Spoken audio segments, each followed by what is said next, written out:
श्री महराज सुना तेज कुंवरी श्यामा युगल को पल पल करूं प्रणाम। तेज कुंवरी श्यामा युगल पल पल करूं प्रणाम।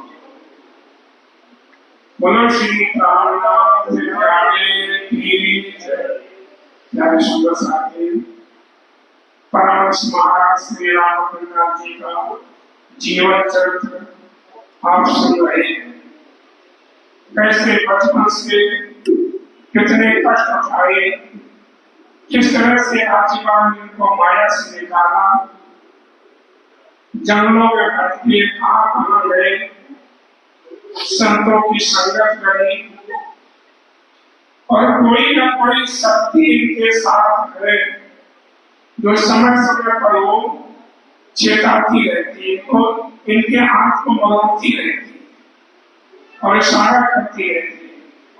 तो अब आप सुन रहे कि सतगुरु महाराज कहाँ तक पहुंच रहे, किधर का लक्ष्य दिया उन्होंने, वो आप हमारे सचिन अवता जी से आप सुनेंगे। बोलो श्री रामनाथ प्यारे की जय।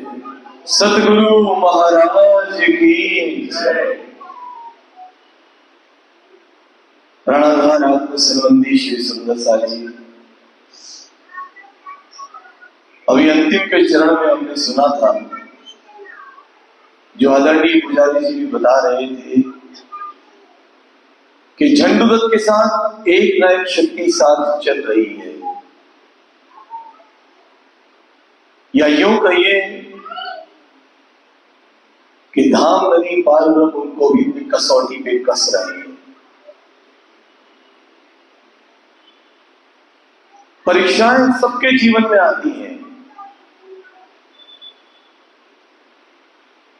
लेकिन परीक्षा देने वाला व्यक्तित्व कितना महान है, उसके मुताबिक ही परीक्षा ली जाती है। परमात्मा भी जानते हैं, धामधनी भी जानते हैं कि झंडुदत्त जिस रास्ते पर चल रहे हैं, इस मार्ग को पकड़ने वाला कोई बिरला ही होता है, और परीक्षाएं भी उसी तरह से ली जाती हैं। कोई हमारे जैसे व्यक्ति की परीक्षा लेगा तो हम क्या करेंगे?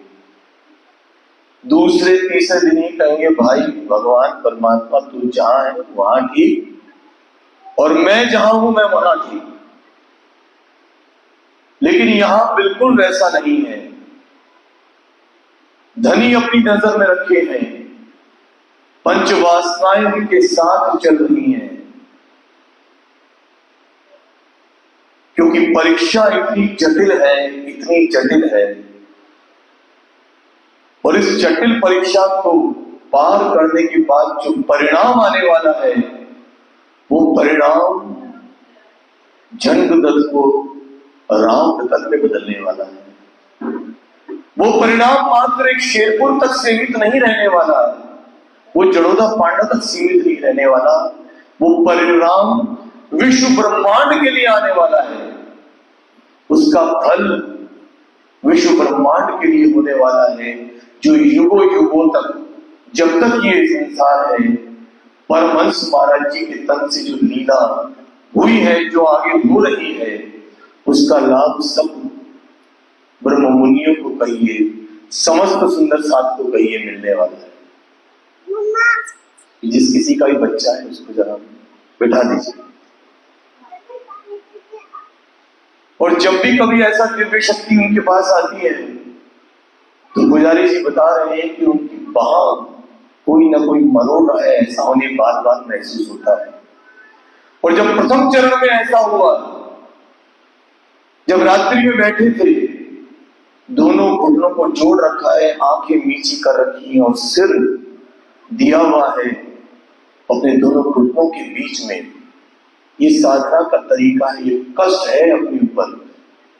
हम कितनी देर अपने घुटनों को जोड़ के बैठ सकते हैं, लेकिन ध्यान जा रहा है भोलेनाथ में, तभी क्या होता है, प्रकाश नजर आता है, दिव्य दर्शन होने लगते हैं, और वो क्या कहता है कि मुझसे फकीरी ले लो। कहते हैं मुझे आज तक कोई नहीं मिला जो फकीरी दे दे। फिर कहते हैं भाई समझ के गुरु करना। और अभी मेरी बहन यह गा रही थी, खोज बड़ी संसार रे तुम खोजो साधो, खोज बड़ी संसार। खोजत खोजत सतगुरु पाइए, सतगुरु संग करता। धामधनी ने वाणी में लिखा है, इस देह की, इस जीव की सबसे बड़ी खोज क्या है? सच्चे सतगुरु की प्राप्ति होना सबसे बड़ी खोज है। क्योंकि वो सच्चा सतगुरु क्या करेगा? वो करतार से तुम्हें जोड़ देगा। वाणी कहती सतगुरु क्यों पाइए कुली में, वेख्यो बैरारो बैराग, डिंब का ये दुनिया ले डुबोई, वाहे शीतल माया। कहते इस ब्रह्मांड में, इस कलयुग में सतगुरु मिल जाए, झंडूदत्त की स्थिति बिल्कुल वैसी है। बड़े बड़े डिंबकधारी मिल रहे हैं रास्ते में, बभूत पाल के रखे हुए अपने शरीर पर भस्म लगा रखी है, दाढ़ियां बढ़ी हुई हैं, जटाएं निकली हुई हैं, बड़ी बड़ी मालाएं डाल रखी हैं, लेकिन वो सद्गुरु नहीं है। सद्गुरु क्यों पाइए कुली में, वेख्यो वैराग्यो वैराग। इन्होंने तो वैराग को खराब कर रखा है। वैराग किसको कहते हैं? विरहा से वैराग पैदा होता है। इन्हें विरहा है कहां? ये जितने भी डिंबकधारी मुझे नजर आते हैं, ये तो लोभी हैं, ये क्रोधी हैं, अहंकार के भरे हुए हैं। सिद्धियां सीख सीख कर दुनिया को भयभीत कर करके धन को प्राप्त करते हैं, डराते हैं, धमकाते हैं।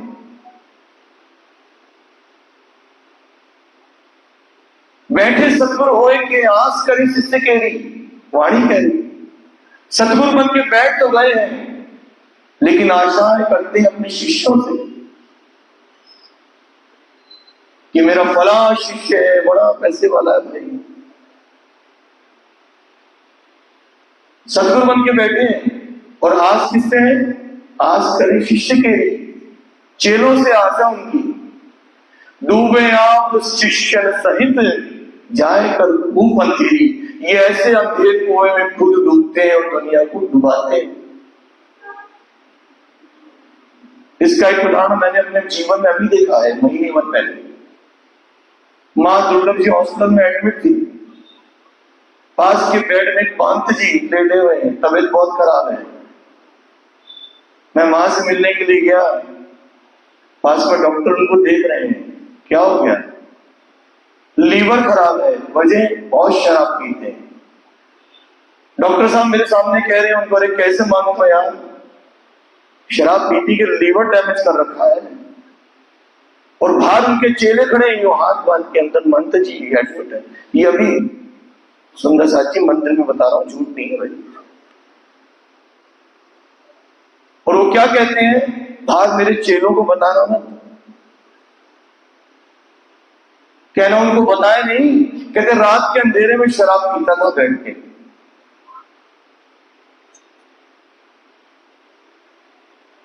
ये हालत है दुनिया की सुंदर साची। ये झंडूदत्त कहते हैं कहां से ढूंढू सतगुरु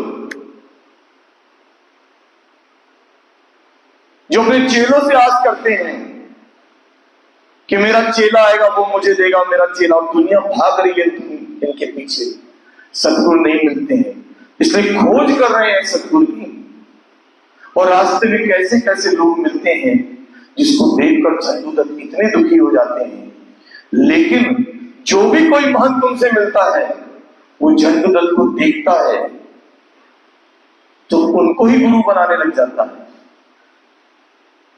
बड़े बड़े महंत मिलते हैं, लेकिन झंडूदत्त को जब देखते हैं, एक बार झंडूदत्त भी सोचते हैं मैं भी कुछ संतों का संग कर देता हूं।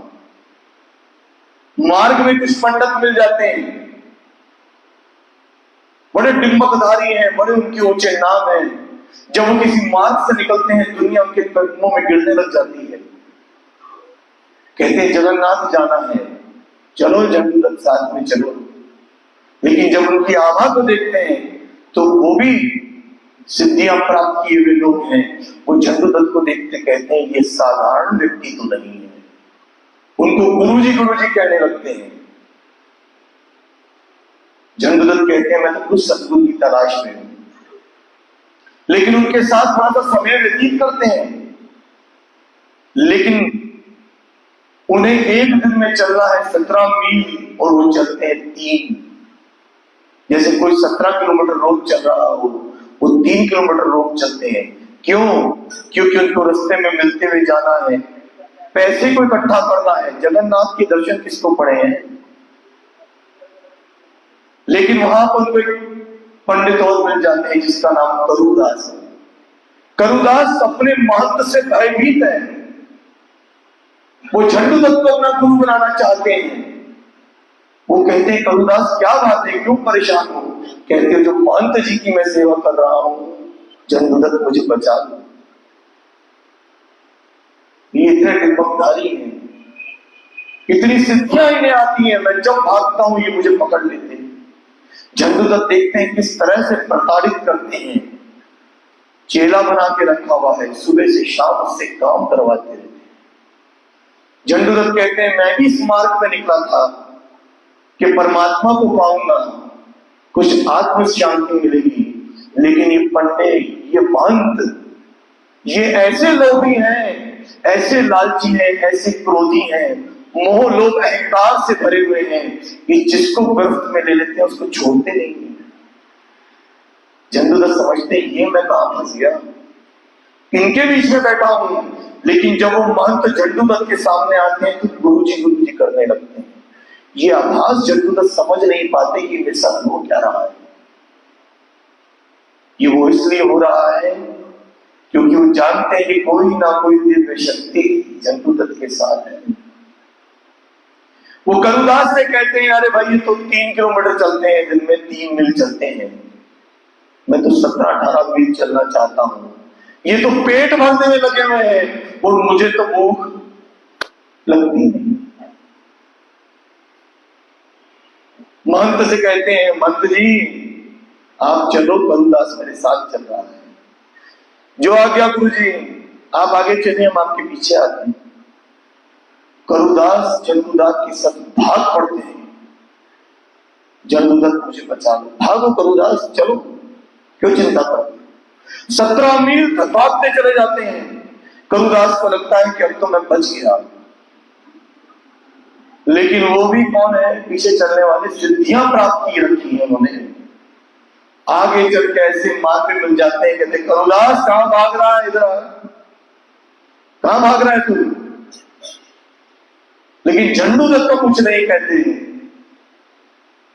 झंडूदत्त उनके बारे में क्या लिख रहे हैं कि हमें नहीं थी श्रद्धा बिल्कुल भूतों और अवधूतों पर, ऐसे चमत्कारी सिद्ध के ओछे काम कहे जाते थे। ऐसे सिद्ध महात्माओं में कभी नहीं आदर पाते थे। दुनिया वालों को बहकाने और डराने का है काम, केवल दुनिया वालों में ही सिद्ध लोग पाते हैं नाम। चमत्कार दिखलाकर ये आपको आकृष्ट किया करते हैं, किंतु बाद में उन्हीं लोगों को ये कष्ट दिया करते हैं।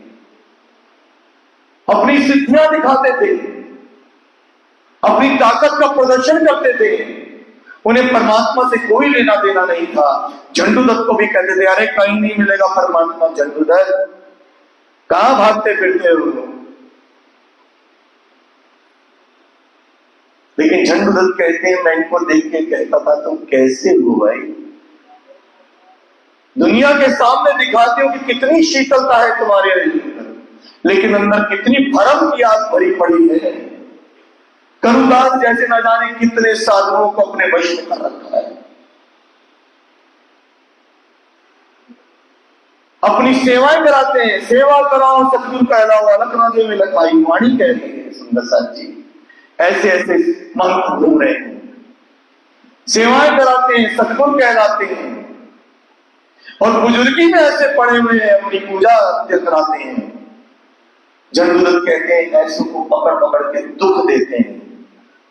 सुंदर सा जी सावचेत रहना,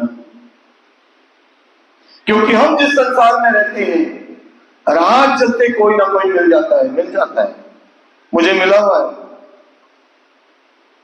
आ जा भाई, उसने मेरा सब लेखा जोखा बता दिया, ये करते हो वो करते हो। अच्छा, मैं बड़ा हैरान, सच में। इसी दुकान पे बैठा था, अपनी बात होगी 20-22 साल पुरानी। वो मेरी दुकान से न जाने कितने का सामान ले गया। आज मैं अपने पिताजी को बता रहा हूँ, आज मुझे पता भी नहीं है। कोलगेट पेस्ट ले गया, वो ले गया, ये ले गया। मैंने कहा ले जा महाराज, उसे सब बता दिया। कहां से आया, किधर से आया पता नहीं, ऐसा वशीकरण कर दिया उसने। एक एक बात उसने बता दी। कहते चिंता मत कर, बस ये भी दे दे और वो भी दे दे। गल्ले के पैसे नहीं मांगे उसने मेरे से, शायद मैं वो भी दे देता। ऐसी सिद्धियां प्राप्त किए। धनी कहते हैं सावचेत रहिए, ऐसे लोग मिल जाते हैं। लेकिन करुदास की जो भी हालत है, लेकिन कहते हैं गुरुदेव हमें आपसे कोई शिकायत नहीं। करुदास आप कहां ले जा रहे हो? तब यहां जरूरत कहते हैं छोड़ दो इसको छोड़ दो। कुछ नहीं कहते मान, बल्कि झंडुलत से क्षमा याचना करते हैं। हमारी तरफ से कोई गलती हो तो हमें क्षमा कर। करुदास धन धन हो जाता है। करुदास को कहते हैं जा, भाग जा, जहां तुझे जाना है निकल जा करुदास, चिंता मत कर, तुझे कोई नहीं रोकेगा। करुदास वहां से भागते हैं। इधर झंडुलत भी कहते हैं कि बहुत बड़ा बोझ मेरे सिर से हटा है। उन डिंपलधारियों को छोड़ देते हैं, लेकिन जान जाते हैं कि सच्चे सदगुरु को ढूंढना इतना आसान काम नहीं है।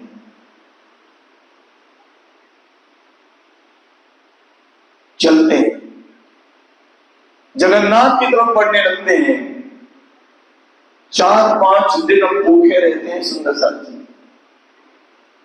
अब इतना अभ्यास हो गया है इधर झंडुलत को, 3-4-5 दिन की भूख उन्हें कुछ लगती नहीं है, सिर्फ जल पीते हैं। 5 दिन में भी फलाहार करते हैं।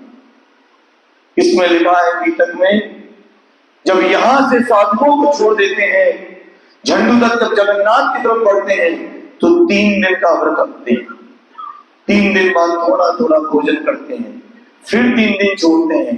ऐसे करते 5-5 दिन झंडुलत की स्थिति अब ये है कि वो भोजन नहीं करते, भगवान शिव की आराधना में लगे हैं। और अब भगवान भोलेनाथ उनपे बहुत प्रसन्न है। सुंदर साथ जी कितनी कसनी कर रहे हैं। ध्यान किसका कर रहे हैं? किसका कर रहे हैं? शिव का कर रहे हैं, भोलेनाथ का कर रहे हैं। इतना ध्यान अगर हम अपने धनी का कर ले, इससे 1/4। राजी कहते तू याद कर मुझे, एक वेद में 10-10 वेद करो, जी करो 10 वेद। ये अंतर है। राजी कहते हैं, धामधनी कहते हैं मेरी रूह मुझे एक बार याद करती है, मैं उसको 10 वेद जी करता हूं। यहां झंडुलत कितनी कसनी कर रहे हैं। कितनी कसनी करने के बाद भगवान शिव बहुत प्रसन्न है। एक रात्रि में बैठे हैं, लेकिन हम थोड़ा सा विश्राम कर रहे हैं। और जब विश्राम कर रहे हैं तो क्या होता है, एक रोज रात्रि में हमने पैर तले विश्राम किया तो वहां एक अज्ञात शक्ति ने अपना बाजू थाम लिया। वहां शुरू हुई ऐठनी अपनी, जैसे पूर्व उठी अपनी, बैठे थे आंखें नीचे तो एकदम शुरू हुई खुलनी। अब यहां पर जब ऐठन शुरू होती है, झंडुलत बैठ जाते हैं, आंखों को नीच लेते हैं, क्योंकि इस तरह की ऐठन पहले भी एक बार हो चुकी है। जब दिव्य प्रकाश ने, दिव्य ज्योति ने कहा था तुम सतगुरु की तलाश करो,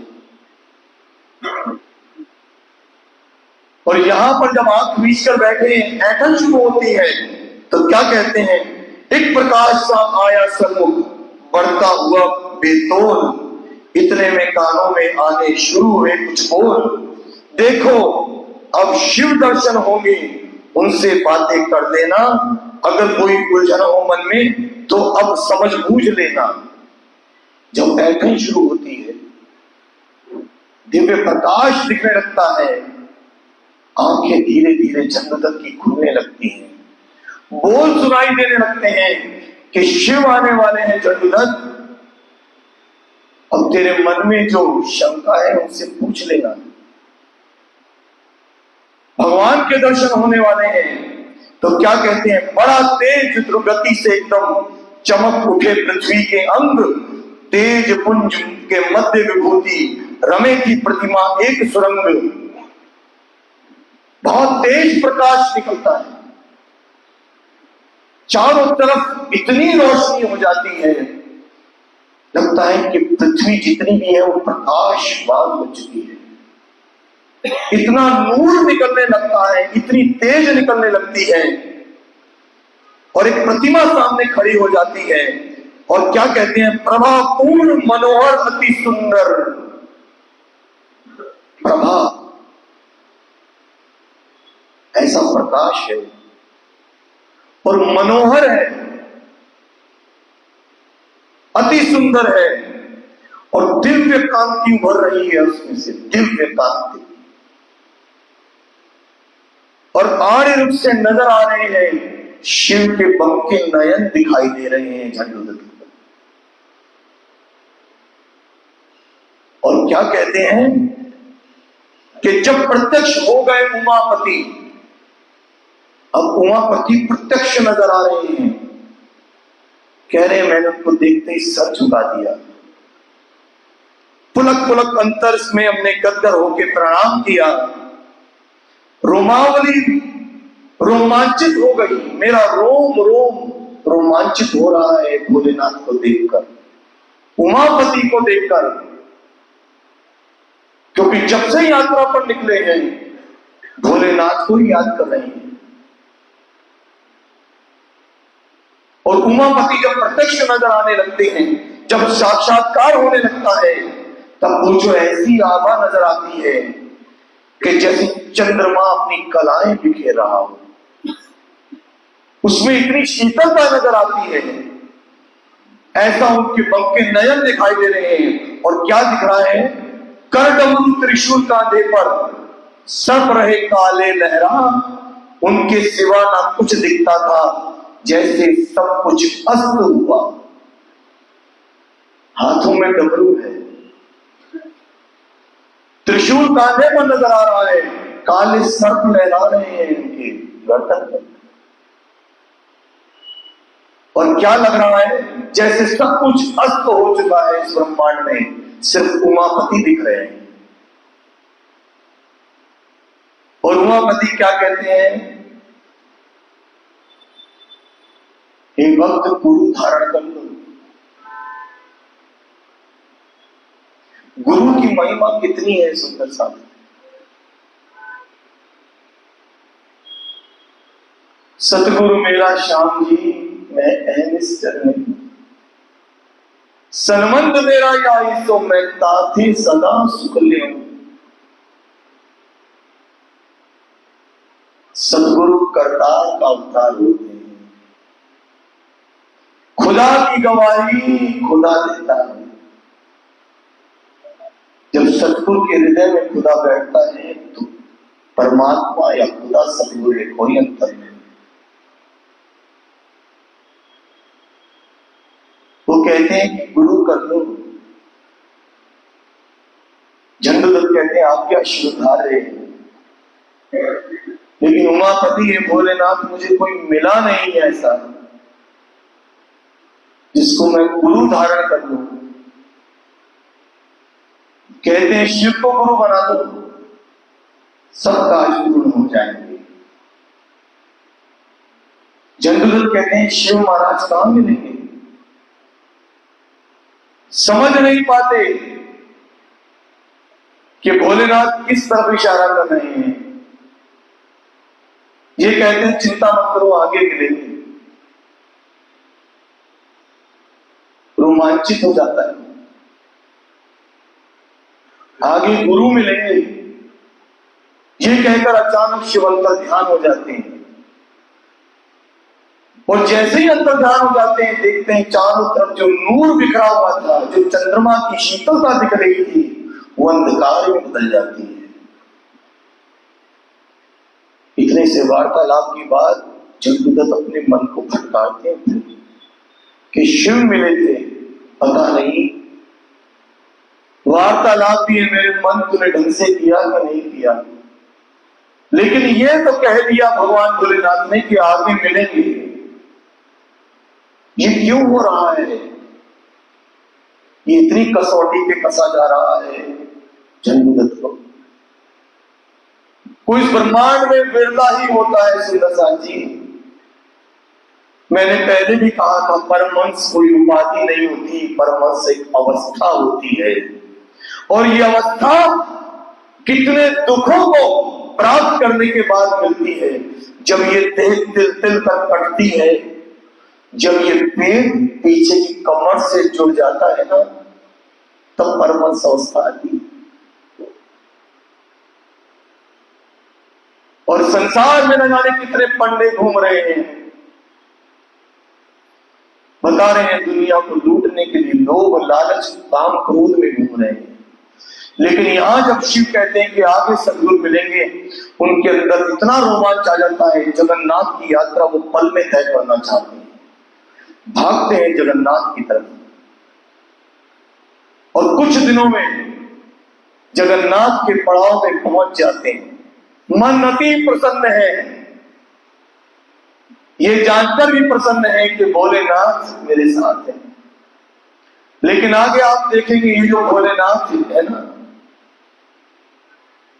जब परमहंस अवस्था में आएंगे, जब पंचवासनाएं आएंगी, शेरपुर का एक प्रसंग मैं आपको सुनाऊंगा, उसमें भोलेनाथ उनके सेवक बने खड़े हैं, क्योंकि भोलेनाथ भी जानते हैं ये जो साधु है ये किस तरफ जा रहे हैं, ये पार के पार तिल पार जा रहे हैं, क्योंकि भोलेनाथ पंचवासनाओं में अक्षरवृत्त तक की उनकी पहुंच है। लेकिन जिस सच्चे सदगुरु की तलाश में है, ये उन्हें जरूर मिलने वाला है। जब जगन्नाथ पहुंचते हैं, जगन्नाथ पहुंचने के बाद स्थिति ऐसी है, बिल्कुल अर्धनग्न हो चुके हैं। जो एक लंगोटी है उसकी स्थिति भी बहुत खराब है। जगन्नाथ पहुंचते ही नदी में डुबकी लगाते हैं, डुबकी लगा के मंदिर की तरफ जाते हैं। इसमें लिखते हैं स्थिति कैसी है, क्या नहाएंगे और क्या निचोड़ेंगे। ये जो लंगोटी पहन रखी है ना, जब मंडल है, कुछ नहीं है तन पे। सुंदरसाज जी जब बारिश आती तो नंगा बदन है ऊपर, पैरों में कुछ नहीं है। हम इस रात्रि बारिश में 2 मिनट बाहर खड़े नहीं हो सकते, रातें बिताई हैं जंगल में, भूखे रहे हैं। और जब मंदिर की तरफ जाते हैं, कहते हैं क्या नहाएंगे और क्या निचोड़ेंगे। ये लंगोटी अपने आप ही सूख जाती है, जगह जगह से फटी हुई है। कहते हैं मेरी स्थिति तो सुदामा से भी गई हुई है, क्योंकि सुदामा भी जब अपने मित्र भगवान कृष्ण के पास पहुंचे थे तो 4-5 मुट्ठी चावल उनके पास थे कि मैं अपने मित्र से मिलूंगा तो मैं उसको पुष्ट दूंगा। झंडूदत्त कहते हैं मेरे पास कुछ नहीं है, लेकिन जब जैसे ही मंदिर के अंदर प्रवेश करते हैं, क्या स्वागत होता है। पंडा देखते ही कहता है कहां घुसा चला रहा है भाई, कहां? प्रभु के दर्शन के लिए आया हूं। चंदन ताल पे नहा के आया है क्या? बोले ताल में तो नहीं नहाया हूं, लेकिन नहा कर आया हूं। धक्के मार के बाहर निकालो इसको, पहले चंदन ताल में नहा के आओ, फिर दर्शन होंगे।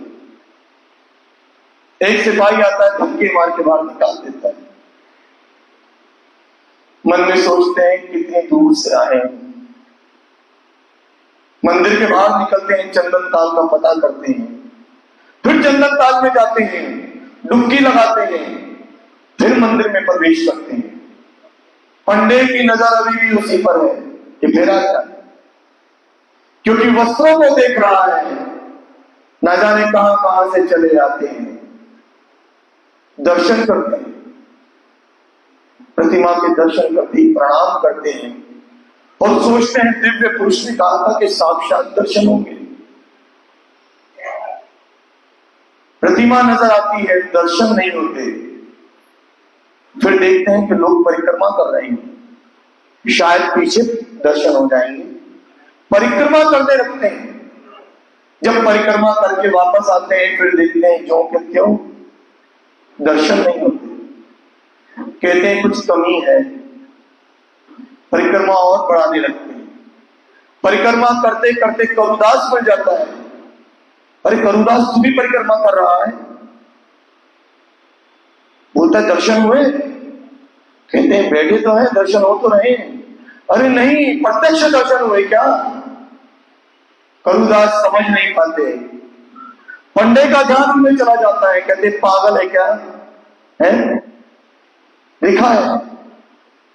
ऐसे करते करते पंडा क्या कहता है, उत्तर दिया महात्मा ने, अरे ये क्या कहते हो, आज दर्शन तो साक्षात हो रहे हैं श्री जगन्नाथ महाराज। अरे देख तो रहे, दर्शन हो तो रहे हैं। फिर क्या कहते हैं, यह देखो उस हीरे माणिक चमक रहे हैं अंगों पर, झलक रही है एक अंगूठी प्रतिमा उनकी प्रतिमा पर। कहते हैं प्रत्यक्ष नहीं को और कौन से होते हैं?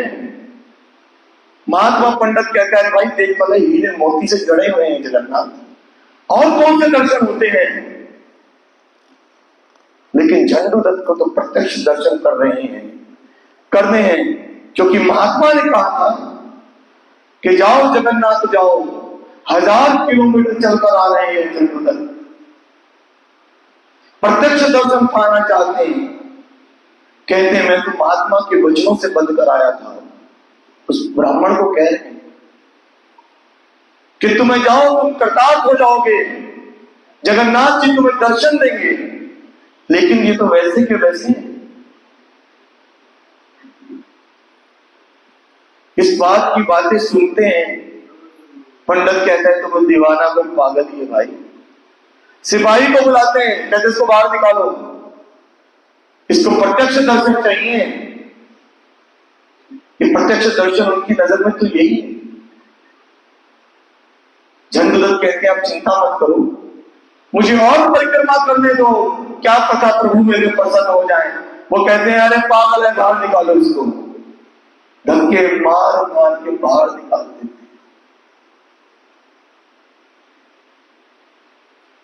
सुंदर साहब जी ये क्या कहेंगे, कितना जुल्म कहेंगे, कितने अपमानित हो रहे हैं यहाँ। और क्या कहते हैं, देखो मंदिर में पागल एक घुसा हुआ है, यहाँ आओ, एकदम इसे निकालो यहाँ से, धक्के देकर ले जाओ। निकट सिपाही पहुंचा अपने, बोला ये तू कौन है, बाहर निकलो इस मंदिर से, हम तो बिल्कुल मौन है। देखा कटु व्यवहार और एक अमानुषता जब पाई, तो हम देख दाख सब कुछ करके बोले मुझसे भाई पैदल चलकर आए हैं, हमारे पे तरस खाओ भाई। पैदल चलकर आए हैं और दर्शन की अभिलाषा है, 2 ही परिक्रमा तो ली है, अभी थोड़ा सा सब्र करो। फिर क्या कहते हैं, अभी नहीं पाए हैं दर्शन, शायद हम हो जाएंगे, अच्छा बाहर चलते हैं, नहीं तो डंडे तुम्हें लगाएंगे। वो कहते डंडे लगाएंगे, बाहर निकल जाओ। झंडूदत्त इतने व्यथित होते हैं, कहते हैं कोई बात नहीं, अपने भगवान तुम अपने पास ही रख लो। और क्या कहते हैं, जगन्नाथ ने नाथ लिए हम, नाक नकेल पड़ी अच्छी, तृप्त किए इतने, अब इच्छा शेष ना छोड़ी दर्शन की, अब दर्शन की इच्छा नहीं रहेगी। जब कहा ना कि डंडे लगाएंगे तुम्हें, बाहर निकालते हैं, तो कहते हैं मेरे अंदर कोई इच्छा नहीं रहेगी। मान मर्तबा उत्तम पाया हमने दाता के द्वारे, थकन दूर हो गई राह की, अब वैसे हारे हारे, जितने बंद बांधे अब तक अनायास सब धरे रहे, मनोभाव अपने पवित्र थे, लेकिन सभी झंझोड़ रहे। दर्शन करने की इच्छा थी, छिप गई एकदम डर करके। आए थे दर्शन करने जो जगन्नाथ के मर मर के। हमने ही प्रतिज्ञा की एक, अब ना किसी मंदिर जाना है। जगन्नाथ यदि दर्शन देंगे तो भी नहीं हमें पाना है। 8 रोज तक पड़े रहे हम सागर तट पर चिंतन से। क्या चाहा क्या मिला आन कर, रह गए रोते रोते से। भले मूरत से घर से तुम निकले हो श्री चंडूदत्त। बिना बात छूट गया वतन भी, हाथ ना कछु आया अब तक। क्या कहते हैं कि मैंने ही प्रतिज्ञा की थी जगन्नाथ के दर्शन करूंगा। 8 रोज तक पड़े रहते हैं, रोते रहते हैं, भोजन नहीं करते हैं कि मुझे अब तक मिला क्या। कौन से मुहूर्त में झंडूदत्त घर से निकले थे? ना घर के रहे ना घाट के रहे थे। 8 रोज वहीं पड़े रहते हैं। फिर आगे क्या कहते हैं? पाषाणों में सर ना मार अब, क्या प्रतिभाओं में रखा है। पाषाणों में सर न मार अब, क्या रखा प्रतिमाओं में। क्या रखा मंदिर मस्जिद की बड़ी बड़ी शालाओं में। वह जो अलख लखा नहीं जाता, किसी अन्य ही पाएगा। गुरु काबिल मिल जाए अगर वही मार्ग दिखलाएगा। कहता कुछ नहीं रखा प्रतिमाओं में, इन मंदिरों में, शालाओं में, मस्जिदों में कुछ नहीं रखा। झंडूदत्त कहते हैं प्रतिमाओं में कुछ नहीं रखा। अब रामेश्वरम की तरफ चलने की बात करते हैं। 8 रोज जब समुद्र के तट पे पड़े रहते हैं, रोते रहते हैं, कहते हैं क्या मिला। अभी भी सदगुरु की तलाश पूर्ण नहीं होती। रामेश्वरम की तरफ अब झंडूदत्त चलते हैं। रामेश्वरम और जगन्नाथ 650 किलोमीटर की पद यात्रा फिर करेंगे। सुंदर साथी, रामेश्वरम जाएंगे, बालाजी धाम में जाएंगे, उसके बाद जब सोनगीर पहुंचेंगे तब अपने सदगुरु को पाएंगे। लेकिन यहां वो कहते हैं कि बड़ी बड़ी शालाओं में, प्रतिमाओं में कुछ नहीं रखा। जब तक सच्चा सतगुरु नहीं मिल जाए, वो मार्ग आपका प्रशस्त नहीं करे, आप इस माया के ऐसे खतरनाक अंधकार में अपने आप को डूबो दोगे कि कुछ हासिल नहीं कर पाओगे। ये जीवन ऐसे ही व्यर्थ चला जाएगा। क्योंकि इस जीवन में अब तक झंडूदत्त को कौन मिला? बड़े बड़े आडंबरधारी तो मिले, जो लोभी हैं। सच्चा सतगुरु को अभी भी नहीं मिला। अब रामेश्वरम की यात्रा को कल सुनेंगे। आज की इस बात को यही विराम देंगे। एक छोटी सी बात जो अंतिम चरण में हम सुनते हैं, महाराज जी की लीला 5 मिनट के अंदर मैं आपके समक्ष रख रहा हूं। रामेश्वरम का प्रसंग आगे चलेगा, लेकिन इस प्रसंग को यहां भूलना नहीं है, याद रखना है। सावन का महीना चल रहा है सुंदर साथी। इसी सावन के महीने की घटना मैं आपको बता रहा हूं। महंत मुरलीदास जी के मुखारबिंद से सुनी थी। पिछले 25-30 वर्षों से आदरणीय पुजारी जी शेरपुर में लालदास जी की बीतक कथा सुनाते हैं, बीतक वाणी सुनाते हैं। और महंत मुरलीदास जी सन 64 से, जब से महाराज जी अंतर्ध्यान हुए, पर्दा में हुए, तब से लेकर 2021 तक महाराज जी की बीतक सुनाते थे। सुंदर सा पुजारी जी जब शेरपुर में है तब आप बीतक लालदास जी की सुनाते हैं, लेकिन मुरलीदास जी इसलिए सुनाते थे क्योंकि महंत मुरलीदास जी ने 20 वर्ष अपने जीवन के महाराज जी के चरणों में ऐसे व्यतीत किए हैं, हजूरी रहकर।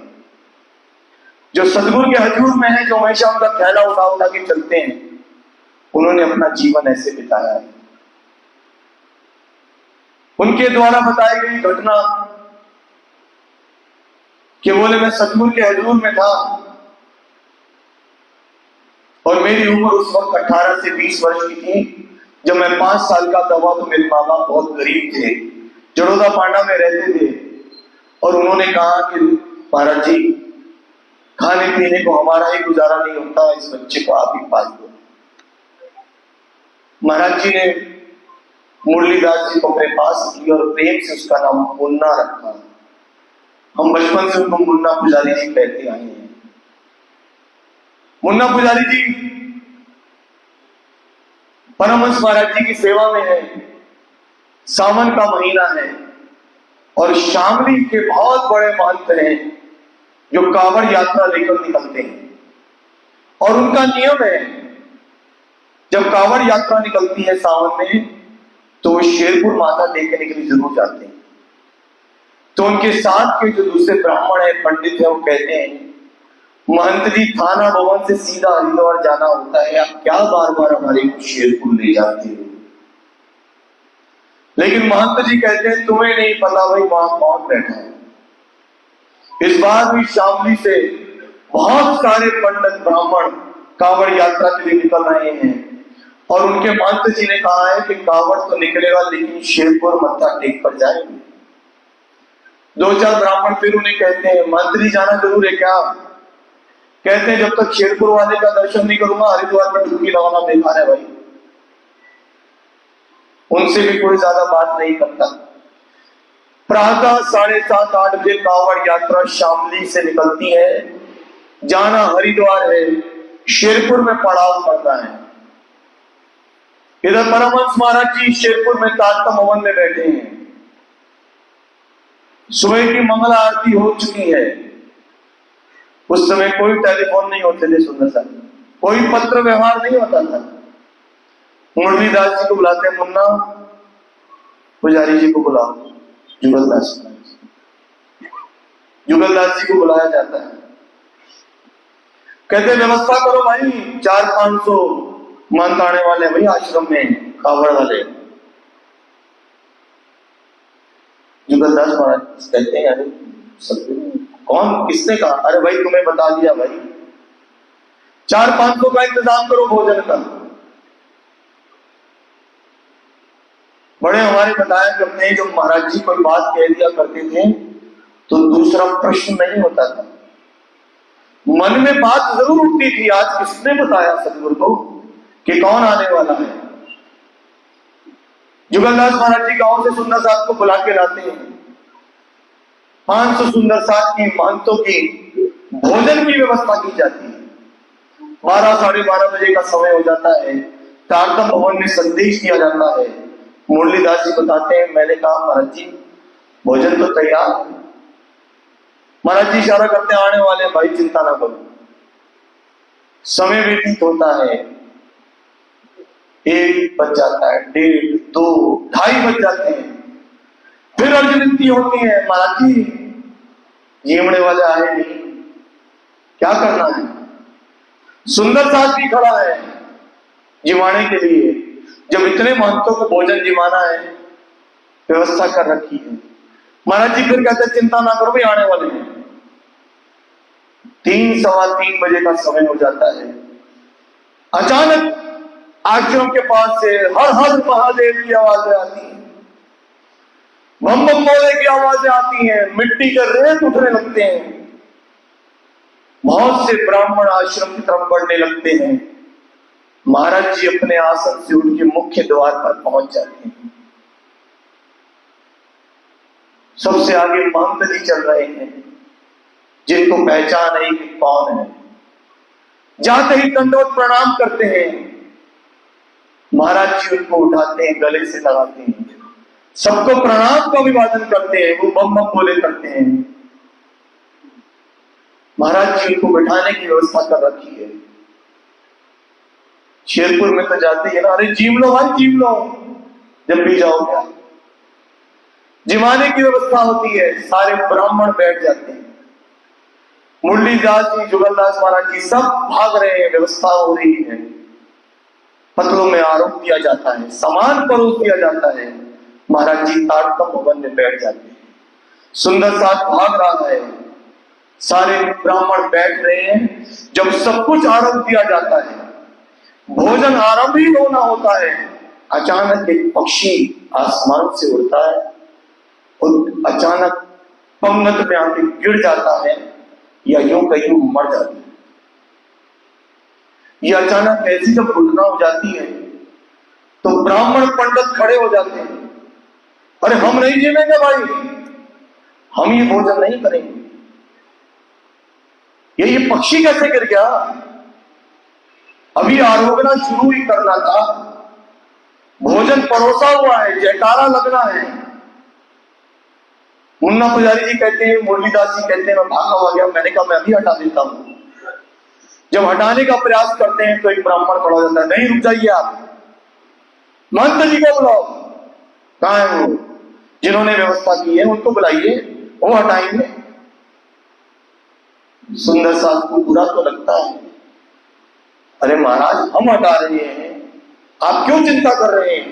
नहीं, आप उन महंत जी को बुलाइए जिनके स्थान पर हम आए हैं, वो हटाएंगे, हम भोजन नहीं करेंगे।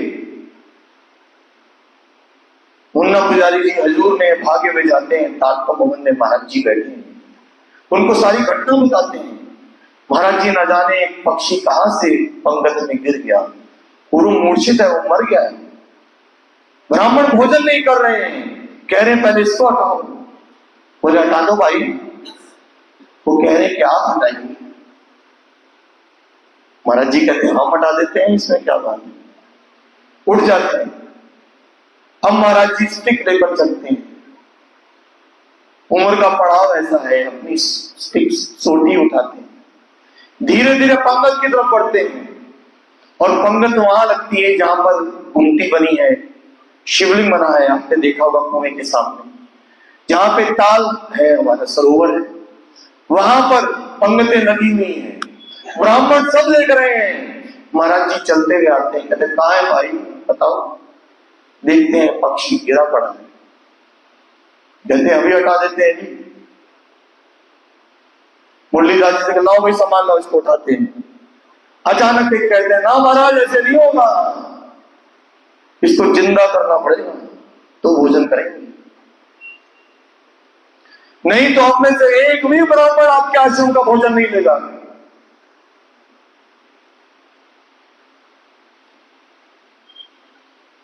महाराज जी मुस्कुरा, अच्छा उसके बाद तो भोजन कर लोगे भाई? महाराज भोजन करके जाओगे, जिंदा करना है, अभी उठ जाएगा, क्यों चिंता कर। महाराज जी उस पक्षी के पास पहुंचते हैं, उसको देख के मुस्कुराने लगते हैं, अपनी स्टिक से उसको हल्का सा हिलाते हैं, बोलते हैं बोल श्री प्राणनाथ प्यारे की जयकारा।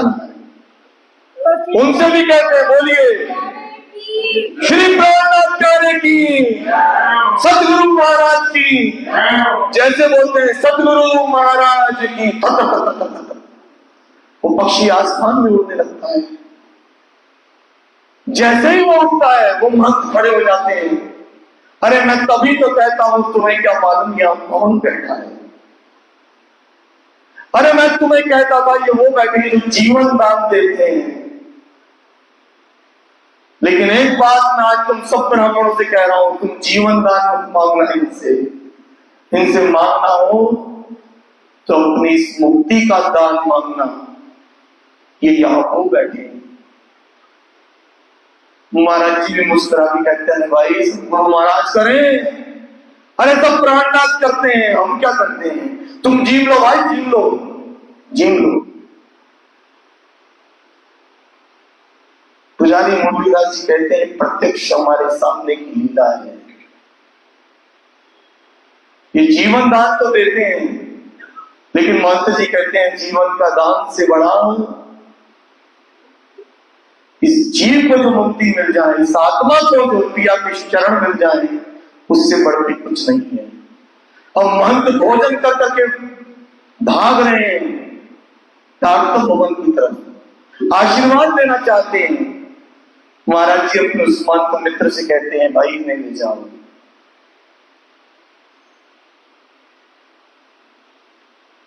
क्योंकि उन्हें भी क्या चाहिए? सिद्धियां चाहिए। बार बार महाराज जी के कदमों में लगते हैं, प्रणाम करते हैं, और वो महंत जी भी दंडवत करते हैं कि मैं तो आपके दर्शन से ही कृतार्थ हो जाता हूं। तभी मैं लोगों को कहता हूं कि शेरपुर में जाकर इनके दर्शन कीजिए। ये वो ब्रह्ममणि है सुंदर सागर जी, वो परमहंस वो है जिनके दर्शन मात्र से ये जन्म जन्म के बंधन कट जाते हैं। कि वो परमहंस है जिनकी लीलाओं को सुन सुन के मन रोमांचित हो जाता है। ये लीलाएं कितनी महत्वपूर्ण है। हमारा सुंदर सा भागता फिरता है किसके लिए? हमें धन मिल जाए, राज्य धन देते हैं, चिंता नहीं करिए सुंदर सा जी देते हैं। छत्रसाल की सबसे बड़ी उदाहरण है। पिया प्राणनाथ से कहते हैं मेरे पास धन ही तो नहीं है, मैं कैसे सेवा करूं। पन्ना की भूमि पत्थर ही पत्थर है, कुछ पैदा नहीं होता। कहते हैं जा छत्रसाल हमारा घोड़ा दौड़ाओ, आज तक हीरा निकल रहा है हीरा। कौन कहता है धन नहीं देते? राज्य देते हैं, लेकिन कृपा का पात्र बनना पड़ता है, कर्म करने पड़ते हैं। छत्रसाल जी को दे सकते थे लेकिन नहीं, ये कर्म भूमि है सुंदर साथ जी। उनसे भी कहते हैं सुबह से शाम तक घोड़ा दौड़ाना पड़ेगा। उनकी भी पेट में दर्द हुआ होगा, वो भी थके होंगे, प्यास उन्हें भी लगी होगी, धूप उन्हें भी लगी होगी जब घोड़ा दौड़ाया होगा तो। लेकिन कर्म भूमि पर आकर कर्म उनसे भी करवाते हैं। आज भी पन्ना की धरती हीरा उगल रही है। धनी देते हैं लेकिन हमें कर्म करना पड़ेगा। कौन सा? सत्कर्म कीजिए। अपने पद को जितना हम संसार में लगाते हैं उतना सतगुरु की सेवा में लगाइए, सब मिलता है। अब हम अगले चरण में कल रामेश्वरम की यात्रा पे चलेंगे सुंदर साथ जी। धनी के एक और लीला के साथ आज की वाणी को यही विराम देते हैं। बोलो श्री प्राणनाथ प्यारे की सद्गुरु महाराज की जय।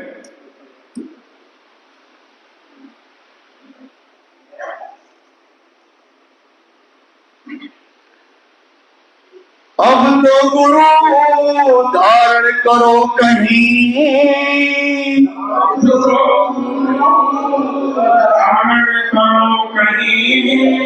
जब ही जन्म सफल होगा,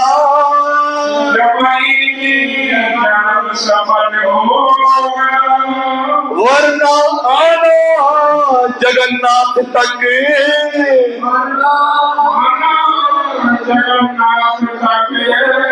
हर तरह से निष्फल होगा,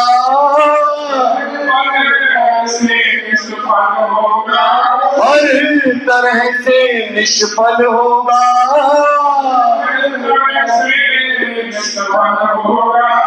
बोलो श्री प्राणनाथ प्यारे की जय।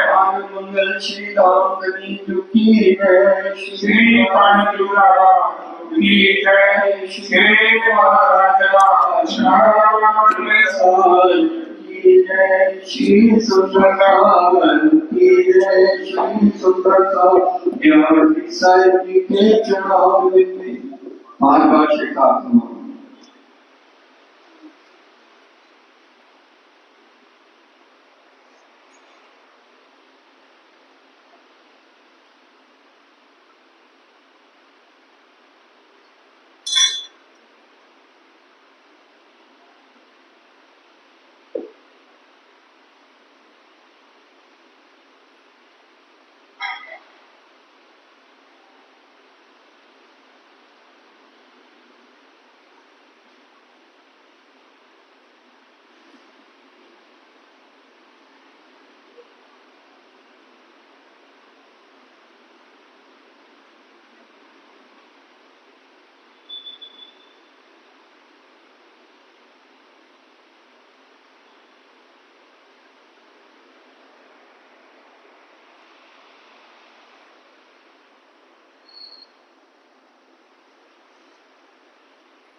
प्राणनाथ प्यारे की जय।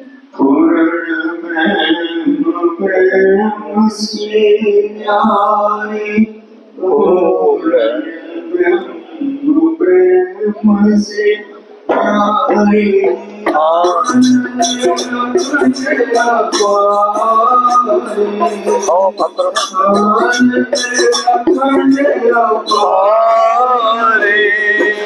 शिव सन का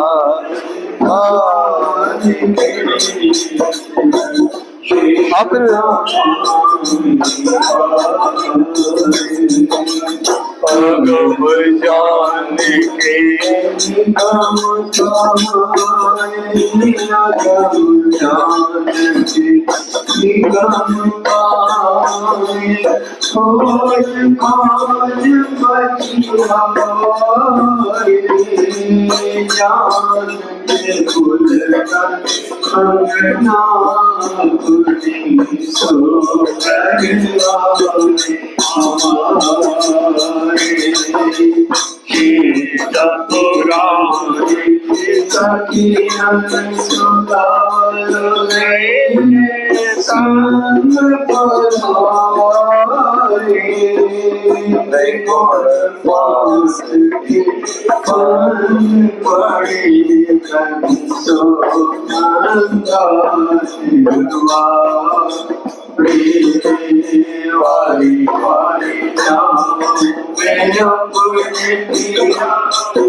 बोलो श्री प्राणनाथ प्यारे की।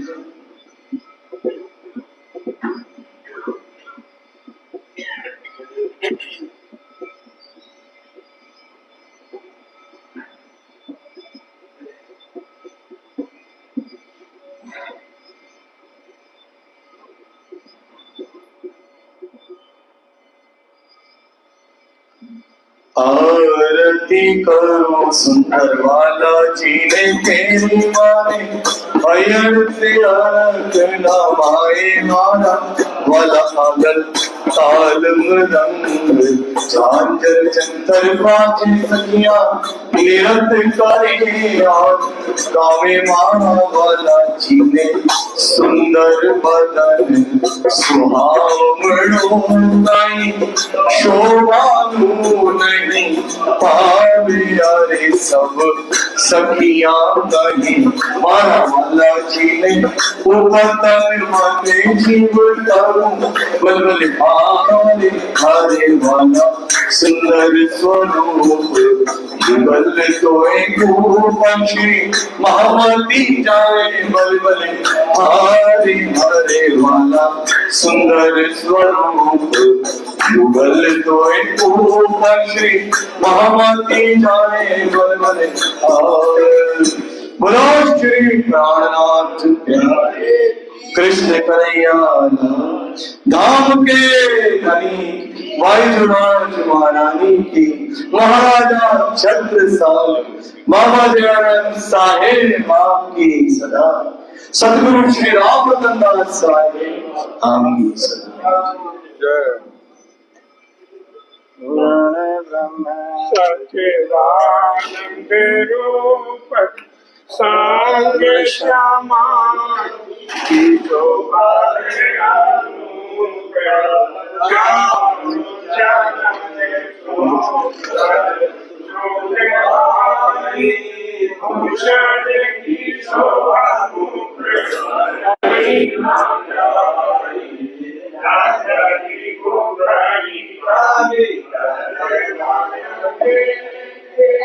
अंधार